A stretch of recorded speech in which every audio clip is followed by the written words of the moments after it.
Oi, oi, gente! Boa tarde, tudo bem? Quanto tempo? Eu dei uma enroladinha, acabou ficando um pouco corrido, não consegui gravar semana passada, né? Mas eu vou gravar essa semana. Continuação do nosso livro, enquanto isso, gravar o capítulo 2. Mas e aí, como que vocês estão? Como que estão sendo os últimos dias? Pra mim tá sendo uma semana assim um pouco corrida, uns dias pra entender, pra me organizar, como que vai ser minha rotina, meu marido daqui pra frente, né? Com relação à igreja, faculdade, trabalho. A gente ainda tá se adaptando um pouco a algumas coisas, então tem dias que são mais caóticos que outros, que a gente tá estressado, e é nesses dias que a gente tem que cuidar, né? Como que a gente fala com o outro, como que a gente age com o outro.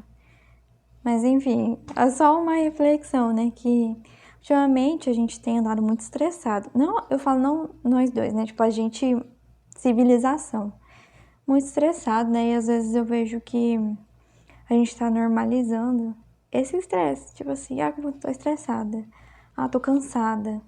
Mas isso não é algo bom e não deveria ser algo normal também.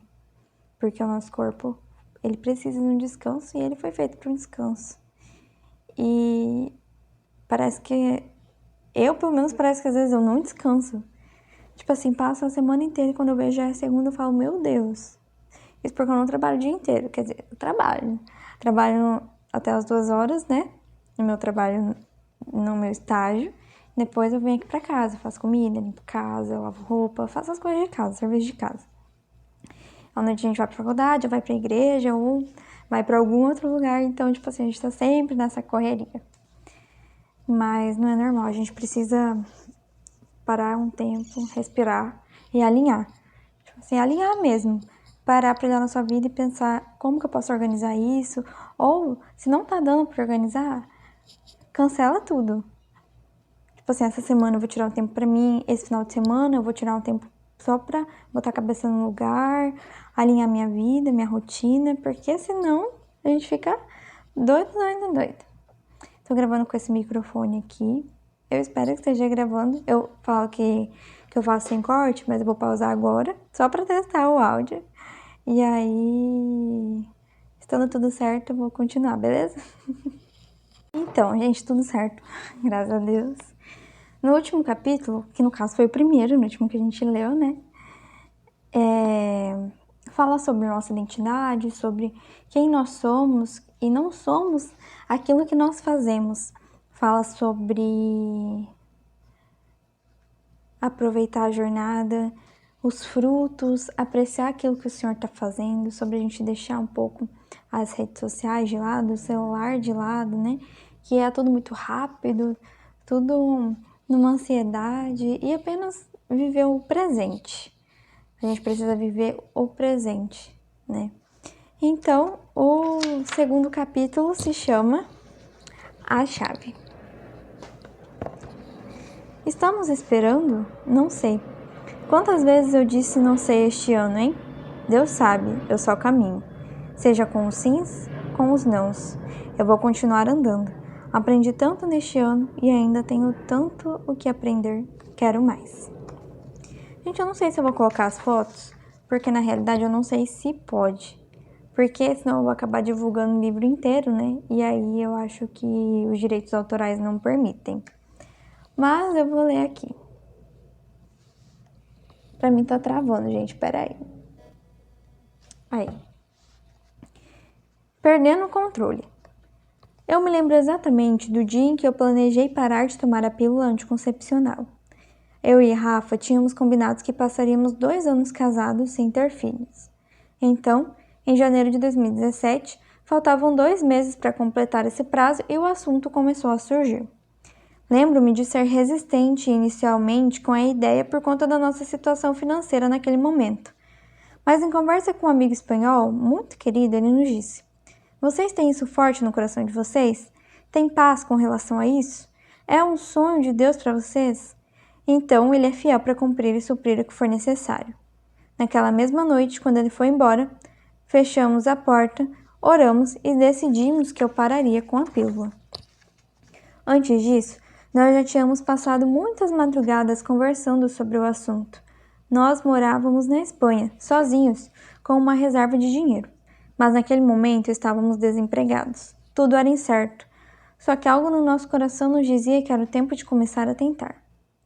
Um pouco antes de dormirmos, depois de tomar a decisão, eu fiz os cálculos e contabilizei que em um mês estaria no banheiro comemorando com um resultado positivo em mãos. Esquematizei uma surpresa cinematográfica para o Rafa. Planejei tudo certinho na minha cabeça e na minha agenda mega programada. Defini até a data próxima de quando o bebê nasceria. Passado aquele mês, fiz o teste e deu negativo. No outro, a mesma coisa. E essa cena se repetiu por mais de 30 vezes. Foram 2 anos e 7 meses tentando. Muitas frustrações, diversos médicos, uma cirurgia e vários procedimentos dolorosos. Foi um período muito difícil em que Deus trabalhou muito em nós como casal e individualmente. Muito do que somos foi revelado nesse tempo. Tenho a sensação de que dentro do casamento, durante esses momentos de dor e frustração, nós nos desnudamos e mostramos quem realmente éramos um para o outro. O maior desafio que já havíamos recebido na vida foi esse, o de esperar. Até porque, tanto eu quanto o Rafa crescemos com muitos sonhos e vontades e realizamos muitas das coisas que planejamos. Tudo aquilo que nos comprometemos e nos esforçamos para fazer aconteceu. Faculdade, viagens, projetos pessoais, intercâmbio, casamento, tudo. E de repente fomos assombrados com um grande não. Os cálculos não funcionaram, o planejamento foi por água abaixo e o controle da nossa vida que achávamos que tinha sumiu. Toda essa situação nos mostrou que quando as coisas não seguem uma ordem específica de realizações da nossa cabeça, é muito difícil respirar e enxergar como viveremos de um modo diferente daquilo que planejamos inicialmente. E eu tive muita dificuldade com isso. Para mim, as coisas na nossa vida não fluiriam se o nosso neném não viesse em um tempo específico planejado por nós. A forma como organizamos nossas circunstâncias em relação aos outros importa. Eu tinha medo de estar envelhecendo. Havia uma idealização daquilo que era melhor para mim e a ordem dos fatos fazia muito sentido na minha cabeça. Se naquele tempo eu soubesse que ficaria por quase 3 anos esperando pela gravidez, eu não suportaria. Enxergaria esse período como um grande desperdício de vida. Mal sabia eu que os anos mais frutíferos da minha vida espiritual seriam exatamente esses. Algo que também aprendemos em relação à espera foi que a forma como encaramos a nossa circunstância em relação aos outros importa. Por exemplo, sempre que olhamos alguém que tem algo que gostaríamos de ter, seja um casamento, estabilidade financeira, uma faculdade, emprego, entre outros, temos a sensação de que aquela pessoa tem o controle total da sua vida e nós ainda não. Mas, na realidade, independente da fase em que estivermos, nós não temos como exercer essa função de administradores da nossa vida porque é Deus quem tem o controle de todas as etapas da nossa história.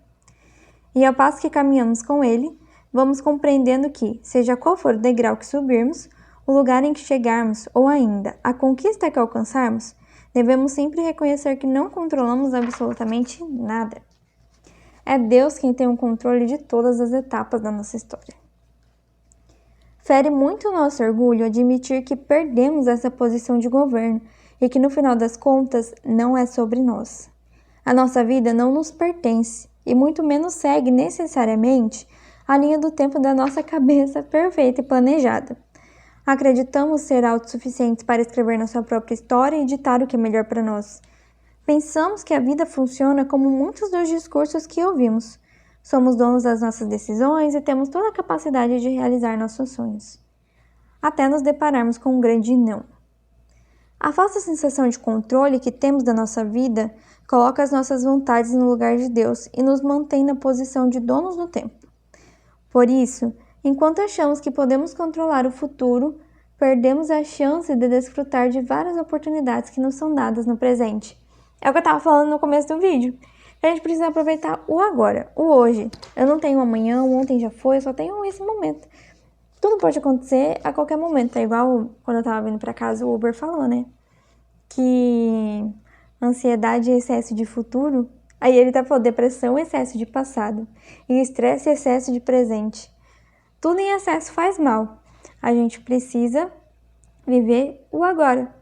O que for para acontecer, vai acontecer e a gente não tem controle nenhum sobre isso. E muitas vezes a gente fica, ai meu Deus, se acontecer um acidente, se alguém ficar doente, mas, cara, tudo pode acontecer a qualquer momento. Tudo. Quando eu falava disso com o João Vitor, que eu tava falando, ai amor, tô com medo de ficar doente, medo da gente sair, bater o carro, medo de tudo. Aí ele falava, eu tô aqui, eu posso cair e morrer agora, pode cair trem na minha cabeça aqui. Pode acontecer qualquer coisa, da forma mais improvável possível. E a gente não tem o controle sobre absolutamente nada. Então a gente tem que viver, orando, confiando em Deus, porque Deus sabe de tudo. E o que tiver que acontecer, vai acontecer. E a gente não vai poder fazer nada. Então, se a gente tem vida hoje, que a gente aproveite o hoje, enquanto a gente tem essa vida.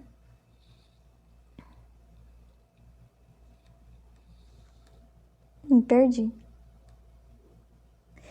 É por isso que quem confia muito no próprio entendimento e ama a sensação de ter o controle de todas as coisas tem grandes chances de se distanciar do Senhor e acreditar que não precisa tanto dele. Quanto mais cedo entendermos isso, lidaremos melhor com as diferentes estações da nossa vida. Olharemos menos para as experiências dos outros e praticaremos mais a nossa devoção e confiança verdadeira em Deus. A falsa sensação de controle que temos da nossa vida coloca as nossas vontades no lugar de Deus. Aqui, gente, ela coloca uma linha do tempo e fala para imaginar que a linha do tempo é a sua vida e como ela estaria preenchida. Gente, eu até escrevi aqui, ó. Deixa eu ver o que eu escrevi. 2021, formada no IF. Então, eu acho que eu comprei esse livro em 2020. Já deve ter 6 anos, meu Deus. Realmente me formei em 2022, comecei faculdade. Comecei, mas eu saí da faculdade e fui para Jocum. E aqui eu coloquei que eu estaria formada em 2026 e 2027. E nem era as faculdades que eu faço hoje. E nem é nenhuma das duas que eu faço hoje. E aí, realmente, esse ano, se Deus quiser, eu formo de uma e ano que vem eu formo da outra. Legal. Vocês podem fazer na casa de vocês, menino tempo. Pode colocar até prazo menor, né? Eu fiz 4 anos de diferença, de 2021 para 2026. Não, 5? É que eu coloquei 2021/2022, /2026, 2027. Você pode fazer de 6 meses, quanto quiser no seu coração, né, gente? Ó, agora a gente vai para a parte 2 do capítulo, que se chama Entregando a Chave. Passei a adolescência participando de campanhas evangelísticas durante as minhas férias, organizadas pelo Ministério King's Kids. Em uma delas, uma das líderes falou algo que eu nunca mais esqueci. Ela disse que a nossa vida é como se fosse um carro e que nós temos 2 escolhas a tomar. A primeira delas é pegar as chaves, assumir o controle, dirigir e deixar Jesus como passageiro. Às vezes pedindo sua opinião, perguntando qual direção tomar, mas continuarmos como motorista. Já a segunda opção é entregarmos as chaves nas mãos dele, deixá-lo como motorista e nos sentarmos no banco do passageiro. Gente, pra mim é a melhor coisa ser passageira. Eu amo ser passageira, por quê? Eu fico lá de boa, eu fico olhando a vista, olhando pro nada, fazendo qualquer outra coisa, lendo, mexendo no celular. Aí quando eu vejo, nossa, cheguei. Durmo, acordo, já tô no lugar. Gente, pra mim, é a melhor coisa ser passageira. Passageiro. Eu gosto de dirigir carro que é só acelerar, que é carro automático, você só acelera. Aí eu gosto. A segunda opção, eu já li, né? É entregarmos as chaves nas mãos dele, deixá-lo como motorista e nos sentarmos no banco do passageiro. Assim, poderemos olhar a paisagem e desfrutar do caminho, sabendo que quem dirige o carro sabe o que está fazendo. King's Kids, gente, pra quem não sabe, é o ministério da Jocum. Inclusive, eu participei da Jocum. Por isso que eu acho que falei, né, que eu não terminei a faculdade em 2021. Eu tranquei porque eu fui pra Jocum, passei 9 meses lá e voltei pra Cuiabá. Eu fui fazer ETET, que é uma escola de treinamento e discipulado. E nela a gente tem a parte teórica, que a gente aprende sobre Deus, sobre a cosmovisão. E tem a parte prática, onde a gente foi, né, no caso da minha turma, a gente foi pro Nordeste. A gente ficou em algumas bases, igrejas, ajudamos a comunidade, servimos as pessoas. e trabalhamos bastante com criança também. E aqui ela fala que o King's Kids é um ministério internacional da Jocum em parceria com famílias e igrejas locais de diferentes cidades durante as férias escolares, janeiro e julho, desenvolvendo projetos missionários reunindo crianças, jovens e adolescentes, dividido em diferentes áreas de atuação ao longo de 2 ou 4 semanas, e a equipe é preparada para a fase prática de apresentação em praças, supermercados, igrejas e demais locais, como é o caso da turma de artes. Existem também visitas a hospitais, serviços comunitários e outras atividades de ajuda, jogos e torneios na área do esporte. Jocum é Jovens com uma Missão. Em outras palavras, isso significa que abrir mão do volante é entregar nossa vida sem reservas ao Criador, que conhece e sabe aquilo que precisamos mais do que nós mesmos. Desse modo, não olharemos mais a infinidade de possibilidades e caminhos que poderemos tomar. Apenas fechamos nossos olhos ao longo do trajeto da trajetória, conseguimos finalmente descansar. Porém, entregar a chave não é um processo fácil para quem gosta de controlar. Essa sensação de estar sentado fazendo nada nos consome. A ideia de que podemos nos intrometer para dar uma ajudadinha é muito tentadora. E foi um pouco disso que experimentamos como um casal tentando ter um bebê. Quando retornamos ao Brasil, depois de 1 ano e meio morando fora, uma das primeiras coisas que fizemos foi investigar se havia algo que nos impedia de engravidar. Lembrando que nessa época, havia se passado mais de 1 ano de tentativas e nada. Não deu outra. Os resultados dos exames saíram e descobrimos que nós dois tínhamos alguns problemas de saúde que dificultavam muito a gravidez. Naquele momento eu fiquei irada, extremamente frustrada e pensei, como assim? Tentamos por todos esses meses sem nem saber que algumas coisas estavam nos impedindo? Que desperdício de tempo! Por mais que na Espanha não tivéssemos como passar por esses procedimentos e investigar a fundo, foi agoniante perceber que eu achava que estava no controle durante todo aquele tempo, quando na verdade não estava. Não demorou muito e retornei ao médico determinada a fazer tudo o que fosse possível para que pudesse, na minha cabeça, voltar a ter o controle da situação. Pelos exames, vimos que um dos meus problemas era um endometrioma no meu ovário que precisava diminuir. Entrei em um tratamento de 6 meses e fiz tudo certinho.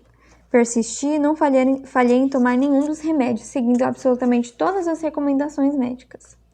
Ao final do tratamento, o diagnóstico foi que o endometrioma tinha duplicado de tamanho. Não dava para acreditar. Mas foi nesse momento da minha frustração que eu entendi que era hora de desistir. Não de cuidar da minha saúde, mas de achar que de alguma forma eu teria o controle. Nesse dia, eu percebi que já não seria mais pelas minhas forças, muito menos por segurar fortemente o volante. Eu precisava entregar a chave, sentar-me como passageira e finalmente descansar. Até mesmo porque o resultado de viver anos tentando a todo custo assumir o controle foi um cansaço extremo, tanto físico como mental e espiritual. Tive crises de ansiedade sérias e estava no início de uma depressão. Realmente, era o momento de me cuidar e descansar. Foi então que uma passagem me veio à memória. Mas aqueles que esperam no Senhor renovam as suas forças. Voam bem alto como águias, correm e não ficam exaustos, andam e não se cansam.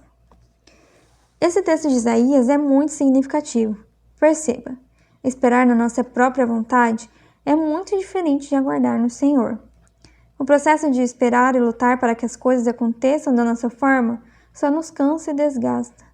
É por isso que precisamos de renovo, pois é nele que encontraremos descanso e um novo começo, mesmo quando falharmos e assumirmos o volante outra vez. Isso nos está garantido na Bíblia, e essa é a grande diferença de confiar em Deus. Precisamos parar de fazer tudo que está ao nosso alcance e compreender que a espera não é uma corrida de 100 metros em que nos damos tudo de nós em um curto espaço de tempo. Nós temos de encará-lo como uma longa maratona. E nesse processo falharemos, cairemos, nos lamentaremos, tendo a certeza de que existe um Deus sempre disposto a nos ajudar e ensinar. E agora estamos indo para o último tópico do 2º capítulo, que fala sobre espera ativa. No tópico anterior falou muito sobre controle, né? Eu tenho aprendido isso. E é muito mais leve, gente. É muito mais leve.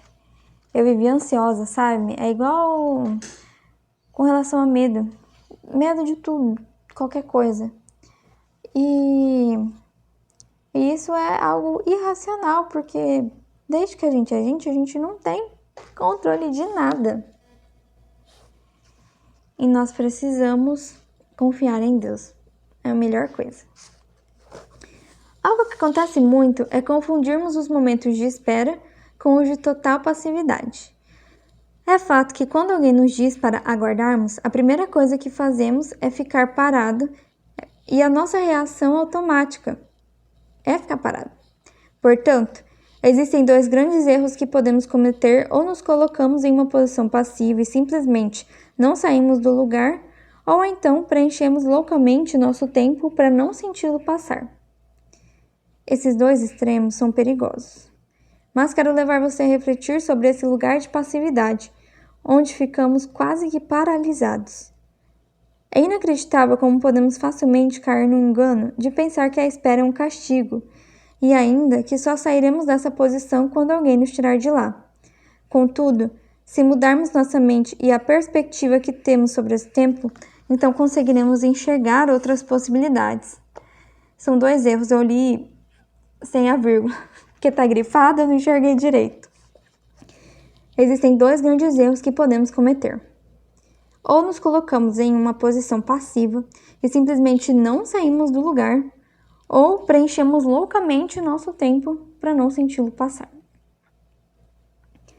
A história de Ana na Bíblia nos ensina muito sobre isso. Ela era uma mulher estéril e tinha um grande sonho: ter um filho. Seu marido, Eucana, levava todos os anos sua família ao tabernáculo em Siló para adorar e fazer sacrifícios ao Senhor.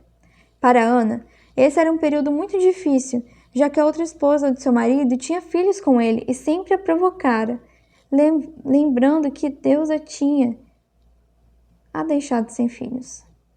Todos os anos a situação se repetia. Ana ia ao tabernáculo, orava e chorava muito, se lamentando. Porém, chegou um momento quando ela decidiu mudar de atitude.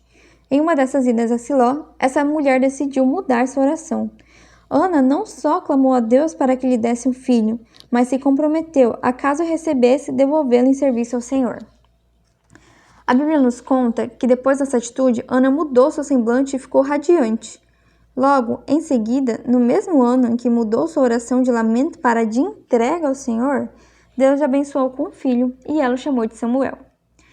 Perceba que essa mulher saiu de uma espera passiva para uma espera ativa. Ela não apenas se lamentava, mas tomava decisões práticas que lhe davam esperança sobre o que viria. Ela pôde enxergar outras possibilidades. Não sabemos se Ana tinha certeza que Deus lhe daria um filho, mas ela tinha certeza daquilo que ela faria. Foi uma mudança radical de atitude. Isso nos mostra que esperar não nos coloca necessariamente em uma posição passiva em que ficamos paralisados, mas nos abre os olhos para novas perspectivas. No caso de Ana, essa mudança de mentalidade trouxe para ela a esperança de um futuro. Ela foi muito corajosa ao fazer não só a oração de petição, mas também a de entrega, devolvendo o que mais desejava em adoração e gratidão ao Senhor. Sabendo disso, podemos compreender que o lugar de espera é ativo, porque é onde desenvolvemos capacidades que só poderiam surgir nesse ambiente. Como, por exemplo, exercer nossa fé, aprender a perseverar, adquirir paciência, lidar com o presente com sabedoria e ter um coração contente e grato, independente das circunstâncias. Tudo isso e outras muitas habilidades são desenvolvidas quando estamos em uma posição de espera. Por muito tempo, eu senti que enquanto nosso bebê não viesse, as coisas que o Senhor nos prometera não aconteceriam. Mas foi ao me perceber diferente durante esse processo que entendi que existia um trabalho precioso e muito grande da parte de Deus para comigo. Por conta de tudo o que passamos nesse período, eu aprendi a me portar de uma maneira que nunca me seria natural em circunstâncias normais. Porém, ao longo das diversas situações que vivemos, tanto eu quanto o Rafa e nós como casal, pudemos ser lapidados pelo Senhor e aos poucos fomos mudando a nossa perspectiva. Um exemplo disso foi quando ainda estávamos morando na Espanha. Nós tínhamos uma amizade muito especial com um casal de missionários americanos, o Derek e a Amber. De vez em quando, eles nos levavam para fazer algumas trilhas com o objetivo de conversarmos e nos fazer refletir. Em uma delas, o Derek nos disse que passar por um tempo de dúvida, de não sabermos muito bem qual o nosso propósito e sentir que as coisas não saem do lugar, era normal. Ele falou sobre olharmos com carinho para o momento em que estávamos e finalizou dizendo algo que eu nunca mais esqueci. Minha missão não é o final. Minha missão é o caminho. Aos poucos, fui absorvendo aquela frase e compreendendo que é exatamente isso. Aquilo que temos de fazer não se encontra no final do caminho. O que é mais importante, o nosso objetivo, não é apenas chegar no fim. É justamente durante o percurso que encontramos propósito naquilo que está em nossas mãos hoje.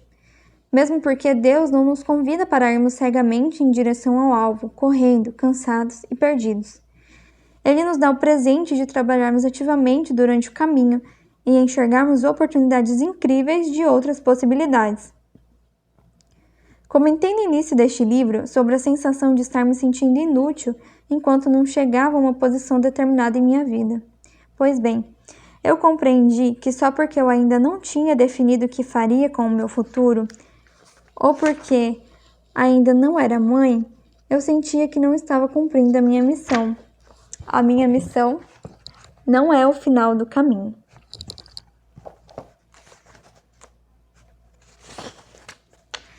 Mas foi ouvindo essa frase do meu amigo que passei a ver tudo aquilo que o Senhor havia colocado em minhas mãos para fazer naquele momento. Naquela época, eu estava trabalhando ativamente na igreja, liderando jovens, fazendo discipulado com meninas, dando apoio ao Rafa para que ele pudesse estudar e trabalhar, além de gerenciar o nosso canal no YouTube. Essa era a minha missão para aquele tempo e eu deveria dar o meu melhor. Quando relembramos o exemplo de Ana, vemos que no momento em que se envolveu de forma antiga na espera, ela fez parte da história poderosa que Deus escreveu. Ela entendeu que sua missão final não era ter um filho, na verdade era tudo aquilo que o Senhor já estava fazendo na vida dela e ainda faria a partir da vida do menino, Samuel. Com o passar dos anos, vemos que Samuel se tornou uma figura muito importante daquela época. Ele foi um grande profeta que ungiu o rei Davi, que fez parte da genealogia de Jesus. Para mim, um dos poemas mais fortes e bonitos na Bíblia é a canção que Ana fez quando entregou Samuel no tabernáculo para o serviço a Deus. Estas são palavras de uma mulher que conheceu e confiou no verdadeiro Deus. Que esta seja a nossa oração hoje. Então Ana orou assim: Meu coração exulta no Senhor. No Senhor minha força é exaltada. Minha boca se exalta sobre os meus inimigos, pois me alegro em tua libertação. Não há ninguém santo como o Senhor. Não há outro além de ti. Não há rocha alguma como nosso Deus. 1 Samuel 2:1. Acabou. Gente, eu acho que eu nem tenho muitas considerações para fazer com relação a esse capítulo, porque é justamente algo que eu tenho aprendido. Viver o momento, confiar no Senhor e entender e ver assim, sabe? Meditar, entender aquilo que está acontecendo nesse momento. O que Deus está fazendo? Como eu tenho agido? Tipo assim, quais são os meus frutos? O que eu estou vivendo? O que eu posso aprender com isso? E é basicamente tudo que fala a gente perder o controle. Mas a gente não está perdendo ele, a gente está ganhando tudo, porque a gente está entregando esse controle para Deus. E aqui, para refletir, em qual área da sua vida você percebe que precisa entregar a chave para Jesus? E caso você ainda não tenha entregado a chave, como você tem se sentido ao tentar dirigir esse carro que é a sua vida? Nesse capítulo, aprendemos com a história de Ana que precisamos sair de uma espera passiva para uma espera ativa. Que atitude você poderia tomar hoje com relação a isso que você tem esperado? E temos uma oração para finalizar.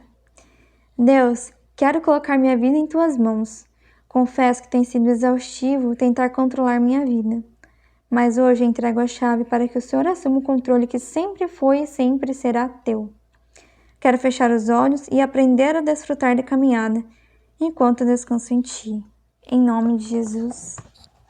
Amém. Gente, amém. É isso, a gente precisa confiar em Deus e entender o que que ele está fazendo no momento e quem nós estamos sendo nesse momento. Quando a gente para de criar metas, assim, esse ano eu preciso fazer isso, isso, isso e isso. E a gente pode tentar, não tem problema. Mas se algo não der certo, a gente precisa entender que não é o nosso controle, sabe? Que é no controle do Senhor. Então que a gente venha realmente entregar o nosso coração ao Senhor, os nossos sonhos, os nossos planos. Porque o Senhor sabe de tudo e Ele é bom. Ele é bom e nunca vai deixar faltar nada. E que possamos, acima de tudo, entregar o nosso coração e confiar que o Senhor, Ele governa sobre a nossa mente, sobre a nossa casa, sobre o nosso trabalho e sobre todas as áreas da nossa vida. Também sobre a área ministerial na igreja, né? Porque às vezes a gente acha que por estar servindo, a gente está agradando a Deus. Porque a gente está servindo na igreja, nas coisas do reino. Mas a gente precisa olhar para dentro e ver se nesse momento é isso que o Senhor realmente quer. Para qualquer área, né? Tô falando aqui com relação à igreja porque eu acho que, assim, pelo que eu vejo, é algo que traz mais conflito, pelo menos para mim, do que trabalho, faculdade, que é com relação ao ministério. Mas é isso, gente. Que Deus abençoe vocês. Beijos e até a próxima semana.